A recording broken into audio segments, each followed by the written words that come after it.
내년 7월이 되면 도쿄에서 올림픽이 열립니다. 지금 전 세계는 올림픽에 참여할 선수들이 굵은 땀방울을 흘리면서 열심히 노력하고 있습니다. 올림픽이 시작되면 전 세계 사람들의 눈과 귀는요, 올림픽이 열리는 곳에 집중이 됩니다. 개최하는 나라는 물론이고 지구 반대편에 있는 나라들도 밤잠을 설치면서 경기를 지켜봅니다. 올림픽을 관람하는 사람들의 가장 큰 관심사는 누가 금메달을 따느냐입니다. 각 나라를 대표하는 국가대표 선수들이 4년 동안 열심히 갈고 닦은 기량을 겨눈 끝에 과연 누가 금메달을 목에 거느냐, 전 세계 사람들은요, 거기에 주목을 합니다. 그런데 이런 관심은 우리들에게만 있는 것이 아닙니다. 지금으로부터 약 2000년 전 그리스 로마 시대에도 스포츠 경기가 자주 열렸습니다. 요즘은 야구나 또 축구, 농구, 배구 이런 종목들이 인기가 있지요. 하지만 그 당시에 가장 인기 있던 종목은 복싱이었습니다. 그리스 로마 시대의 복싱은 솜이 들어있는 장갑을 끼고 경기하는 것이 아니라 쇠로 된 장갑을 손에 끼고 상대방이 죽을 때까지 싸우는 무시무시한 경기였습니다. 생각만 해도 잔인하지 않습니까? 그리고 또 하나 인기 있는 종목이 있었는데 그것은 레슬링입니다. 레슬링 경기를 관심 있게 보신 분들은 잘 아실 겁니다. 오늘날 레슬링 경기에는 크게 자유형과 그레코 로마형이 있습니다. 그런데 그 그레코 로마형이 바로 그리스 로마 시대에 경기하던 방식을 모방한 것입니다. 이 외에도 여러 가지 종목이 있었습니다. 하지만 모든 운동 경기가 끝나면 요즘과 같이 최종 승자에게 메달을 걸어준 것이 아니라 머리에 월계관을 씌워줬습니다. 이 월계관은 월계수 나무 잎이나 종려나무 잎으로 만들어졌습니다. 그래서 월계관이라고 부릅니다. 그런데 흥미로운 사실은 성경을 보면 월계관이 자주 등장합니다. 오늘 본문 12절에 보면 면류관이라고 하는 단어가 나오지요. 시험을 참는 자는 복이 있나니 이는 시련을 견디어낸 자가 주께서 자기를 사랑하는 자들에게 약속하신 생명의 면류관을 얻을 것이기 때문이라 말씀합니다. 여러분들은 면류관을 생각하면 가장 먼저 어떤 장면이 떠오르십니까? 조선시대 왕이 즉위식을 할 때 머리에 쓰는 크고 화려한 모자가 생각나는 분들이 있을 겁니다. 아니면 통일신라시대 금으로 된 왕관이 떠오르는 분들도 있으실 겁니다. 그런데 야고보서가 쓰여진 시대에 이 편지를 읽는 성도들에게 면류관 하면 떠오르는 것이 있었는데 그것이 뭐냐 하면 경기에서 승리한 선수가 쓰는 월계관입니다. 그렇다면 왜 예수님의 동생 야고보는 흩어져 사는 유대인 성도들에게 편지를 쓰면서 갑자기 경기장에서나 볼 수 있는 월계관을 언급했을까요? 그 이유는 간단합니다. 우리의 신앙생활이 마치 치열한 운동 경기와 같기 때문입니다. 우리는 신앙생활을 하면서 신앙생활하면 호화 유람선을 타고 뱃놀이를 하는 것과 같이 평안할 거야 라고 생각합니다. 그래서 교회만 나오면 고생 끝이고 행복 시작이라고 생각하는 경우가 있습니다. 신앙생활만 잘하면 마치 뻥 뚫린 고속도로를 달리는 것과 같이 어려움이나 장애물이 없을 것이라고 생각합니다. 그런데 그것은 어디까지나 우리의 희망사항입니다. 실제로 어떻습니까? 예수를 안 믿는 사람들도 많은 어려움을 당합니다마는 예수 믿는 사람들도 또 다른 어려움과 문제에 직면합니다. 여러 가지 시험과 시련이 우리 앞에 버티고 있습니다. 우리가 아무리 사정을 해도 나에게 다가온 시련은요, 한 발자국도 뒤로 물러가려고 하지 않습니다. 이 시련과 어려움은요, 잠시도 쉬지 않고 우리를 넘어뜨리려고 집요하게 공격합니다. 그것도 약점만 골라가지고 계속해서 우리를 흔들어댑니다. 우리는 신앙 경기에 임하고 있는 선수들입니다. 우리가 상대방과 싸워서 멋지게 이기느냐 아니면 힘없이 무릎을 꿇느냐에 따라서 하나님께서 우리에게 주시는 메달의 색깔은 당연히 달라질 겁니다. 만약에 올림픽에서 이기든지 지든지 메달 색깔이 똑같다면 어떤 선수가 열심히 싸우겠습니까? 12절 말씀을 보시면 시험을 참는 자는 복이 있나니 이는 시련을 견디어낸 자가 주께서 자기를 사랑하는 자들에게 약속하신 생명의 면류관을 얻을 것이기 때문이라고 말씀합니다. 야고보는 누가 하나님께서 주시는 영광스러운 생명의 면류관을 얻게 될 것이라고 말씀합니까? 이 세상의 그 어떤 월계관이나 메달과도 비교할 수 없을 정도로 귀한 상급을 얻게 될 성도는 무엇을 참는 자라고 오늘 말씀에 가르쳐주고 있나요? 그것은 시험을 참는 자입니다. 여기서 시험을 참는다는 것은 인생의 시련이 찾아왔을 때 팔자 타령하고 신세 한탄하면서 마지못해 꾹 참는 것을 의미하는 것이 아닙니다. 광야의 이스라엘 백성들처럼 조금만 힘들면 하나님을 향해서 원망하고 불평하는 것도 아닙니다. 시험을 참는다는 것은 어떤 시련이 몰려오든지 가장 먼저 하나님 아버지를 바라보는 것을 의미합니다. 여러분, 우리에게 어려운 시험이 몰아칠 때 우리의 힘과 능력으로 그것을 해결할 수 있다면 그것은 시험이 아닙니다. 시련이 아닙니다. 아무리 노력하고 발부둥 쳐도 내 힘과 내 능력으로는 어찌할 수 없기에 우리는 그 시련 앞에 고통을 당하는 겁니다. 그 시험을 당할 때 우리 믿음의 사람들이 해야 할 일이 뭐냐? 하나님을 바라보는 거예요. 내가 이전에도 이런 어려움이 있었지만 그때마다 하나님께서 죽을 나를 살려주셨다라는 것을 기억하는 겁니다. 답이 없었지만 하나님은 나에게 해답이 되셔서 나를 여기까지 인도하셨다라는 것을 바라보면서 기억하는 겁니다. 지금 어렵고 소망이 보이지 않지만 그럼에도 불구하고 하나님만이 나의 능력이시고 하나님을 통해서 나는 승리할 수 있다라는 것을 기대하면서 하나님을 바라보는 것, 이것이 시험을 참는 모습이라는 거예요.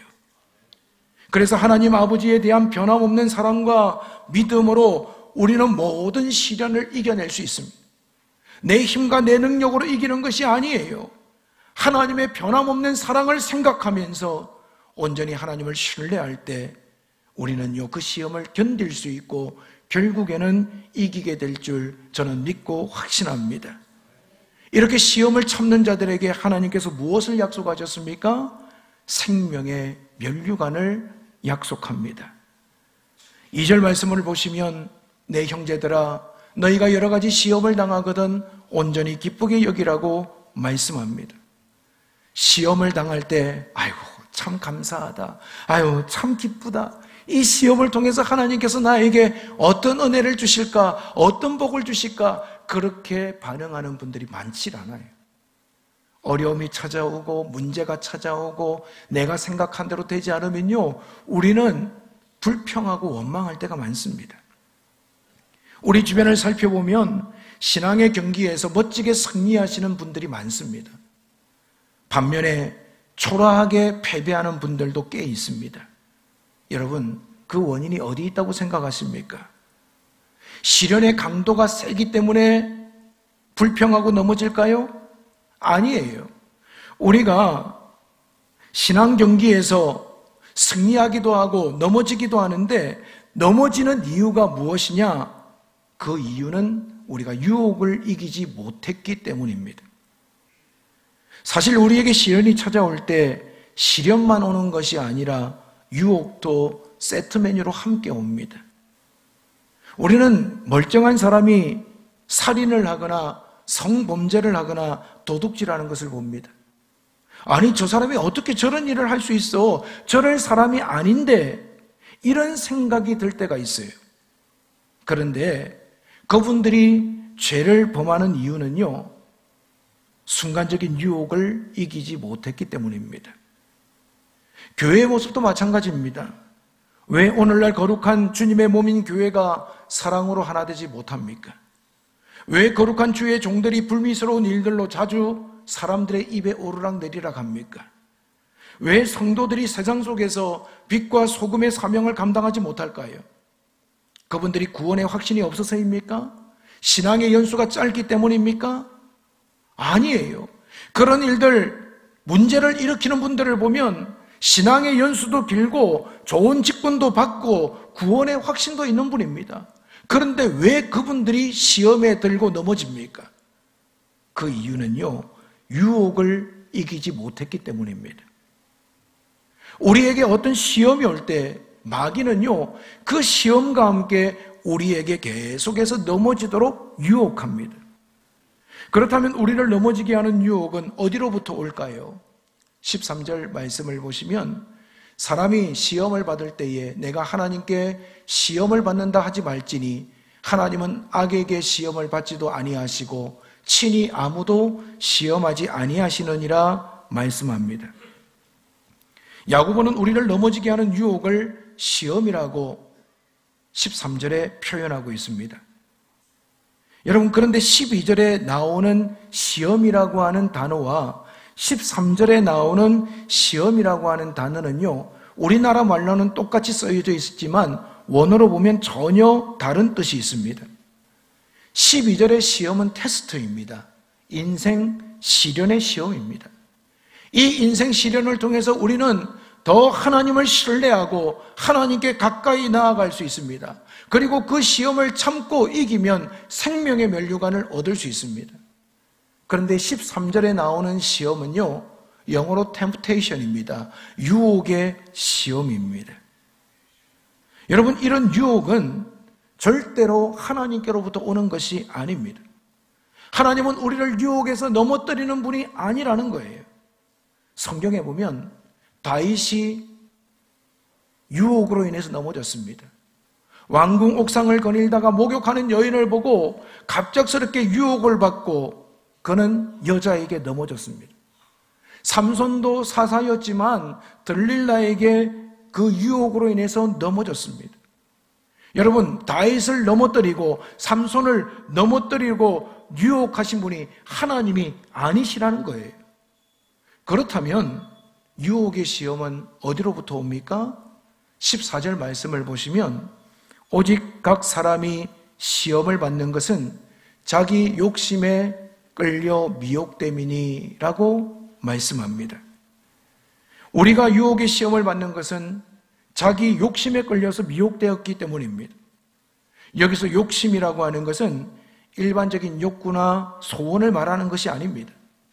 욕심은 사람의 악한 본성에서 나오는 나쁜 욕망을 의미합니다. 하나님께서 우리를 향해서 말씀하셨습니다. 때로는 하나님께서 우리의 마음에 야, 그거 참 좋은 일이야 격려하시기도 하시고요, 그거 그렇게 하면 안 돼 라고 경고를 주시기도 하십니다. 그런데 우리 마음속에 어떤 악을 도모할 때 하나님은 성령을 통해서 단식하시고 그렇게 하지 못하도록 계속해서 우리에게 경고를 주세요. 하지만 우리가 악한 본성이 내 마음에 자리 잡았을 때 그걸 뿌리치지 못하고 계속해서 그것을 추구하려고 하는 것, 이것이 바로 자기 욕심이라는 거예요. 내 안에 자기 욕심이 꽉 차 있으면요, 마귀가 아유 잘됐다, 이제는 내 밥이다 하면서 시험과 함께 우리를 유혹하기 시작합니다. 여러분, 나쁜 욕망을 가지게 되면 어떻게 됩니까? 그 욕망은요, 내 마음속에 그대로 있질 않습니다. 마치 아이가 엄마 뱃속에서 점점 자라듯이 나쁜 욕망도 내 안에서 점점 자라게 됩니다.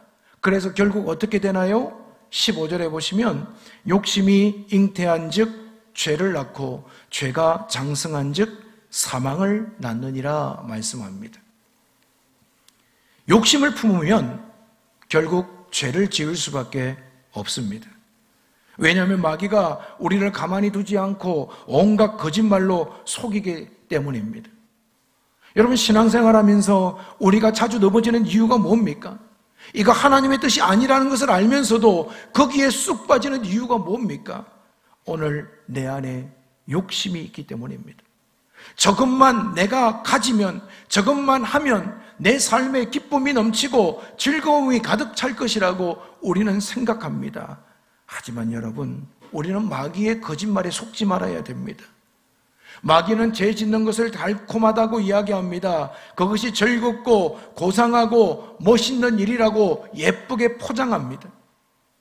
물고기가 미끼를 물면 더 이상 도망가고 싶어도 도망갈 수가 없습니다. 마찬가지로 내 안에 욕심이 들어오면 우리는 마귀의 종이 되어가지고요, 질질 끌려다니게 된다는 거예요. 그리고 그 마지막에는 어떻게 됩니까? 사망에 이르게 됩니다. 우리가 유혹의 시험으로부터 벗어나기 위해서는 내 안에 있는 욕심을 제거해야 됩니다.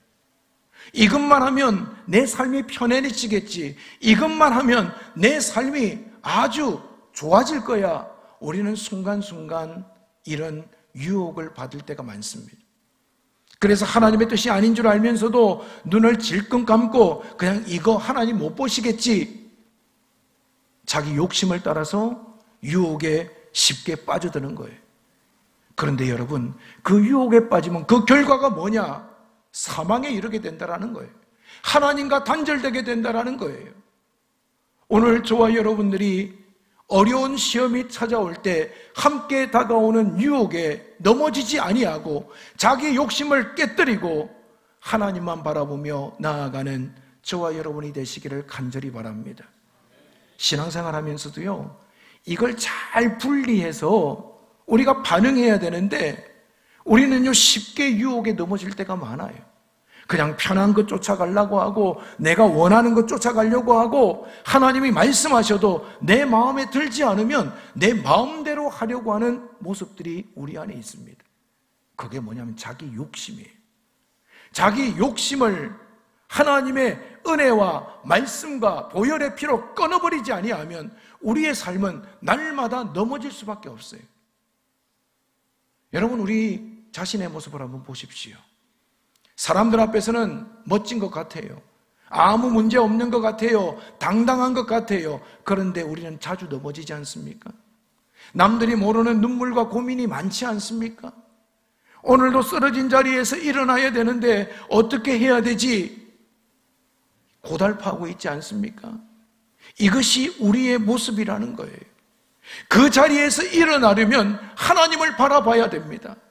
시험을 견디기 위해서는 하나님을 신뢰하고 하나님을 붙잡아야 됩니다. 어떤 세상의 방법으로 요리저리 피해가면서 이것 하면 괜찮겠지, 하나님의 뜻이 아닌 것들을 붙들다 보면 더 큰 수렁으로, 더 큰 유혹으로 인하여 사망의 자리에 이르게 된다는 것을 저와 여러분이 꼭 기억하시기를 바랍니다. 따라서 나쁜 욕망이 우리 마음속에 생길 때마다 우리는 마귀에게 속지 말아야 합니다. 마귀의 음성에 노라고 단호하게 대답해야 됩니다. 보디발의 아내가 요셉을 유혹했지요. 요셉은 그 가정의 노예입니다. 보디발의 아내가 유혹할 때 눈 한번 질끈 감고 그녀와 함께 있으면요, 요셉의 미래는 창창해질 수 있습니다. 그런데 보디발의 아내가 사람들 다 밖으로 보내고 요셉과 단둘이 있을 때 유혹하는 그 순간 요셉은 단호하게 대처합니다. 내가 하나님 앞에서 이렇게 하지 못합니다, 그렇게 해서는 안 됩니다 하고 그 자리를 박차고 도망갑니다. 사랑하는 여러분, 우리가 어떤 유혹이 다가올 때마다 요셉과 같이 그 자리를 박차고 하나님을 두려워하면서 반응할 수 있는 은혜가 있기를 바랍니다. 17절에 보면 하나님은 어떤 분이라고 말씀합니까? 온갖 좋은 은사와 온전한 선물이 다 위로부터 빛들의 아버지께로부터 내려오나니 그런 변함도 없으시고 회전하는 그림자도 없으시니라 말씀합니다. 야고보는 하나님을 온갖 좋은 은사와 온전한 선물을 주시는 분이라고 묘사하고 있습니다. 여기서 온갖 좋은 은사와 온전한 선물은 한마디로 이야기하면 하나님께서 하나님의 자녀들에게 특별히 내려주시는 은혜를 의미하는 거예요. 우리가 시험을 당할 때 하나님은요, 하나님을 신뢰하는 자들에게 온갖 좋은 은사와 온전한 선물을 주십니다. 즉 하나님께서 하나님의 자녀들에게 특별한 은혜를 부어주신다라는 거예요.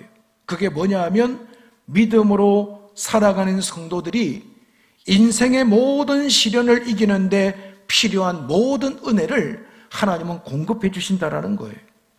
사랑하는 여러분, 오늘 여러분들이 어려움에 처해 있습니까? 생각지도 못한 고통 속에 처해 있습니까?